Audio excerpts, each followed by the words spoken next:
পারবো না দাদা, আমি পারবো না। পারবে না যখন আর এখানে দাঁড়িয়ে থেকে কি হবে? চলো আমরা চলে যাই। মতে যা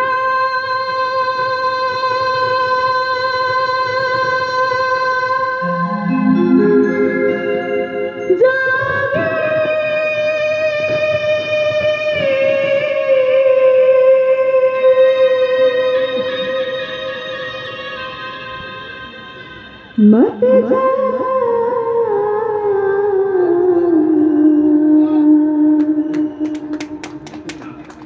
मत जा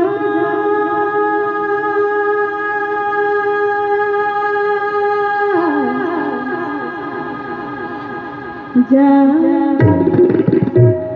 मत जा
मत जा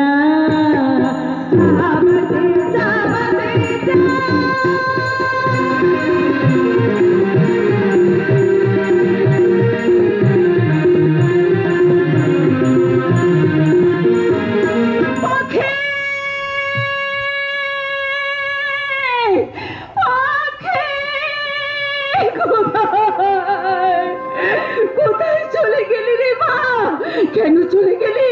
তোর জন্য যে আমার বুকটা ভেঙে যাচ্ছে। ওরে মায়ের এই বুক ফাটা কান্না তুই কি শুনতে পাচ্ছিস না? কেঁদে কোনো লাভ হবে না মা। যে আমাদের কথা ভাবে না, আমরা তার কথা ভাবতে যাব কেন? পাখির জন্য তুমি একদম কষ্ট পাবে না মা। মায়ের কষ্টের কথা তুই কি করে বুঝবি বল?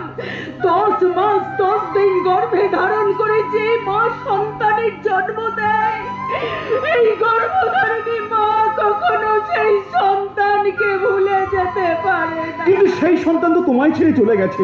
পাখি কি তোমার জন্য কষ্ট পাচ্ছে? ওতে ওর কথা তুমি মুখ দিয়ে একদম উচ্চারণ করবে না। তুমি কি বলছো গো? তুমি তো এখনো সন্তানের বাবাই হওনি, তুমি কি বুঝবে সন্তানের জ্বালা? মাকে কষ্ট পেতে দাও, মাকে প্রাণ খুলে কাঁদতে দাও। আহা গো, মায়ের একমাত্র মেয়ে কোথায় চলে গেছে? তবে তুমি দেখে নিও, ওই পাখির কপালে খুব দুর্গতি আছে। এই কথা কেন বলছো মেজো বৌমা? কেন বলবো না? পালাবি পালা, একটা ভালো ছেলের হাত ধরে পালা। না না, চাল নেই চুলো নেই, সেই রাস্তার ছেলে রাজুর সাথেই পালালি। এতদিন তোমার কথা না শুনে আমি খুব ভুল করেছি ববিতা।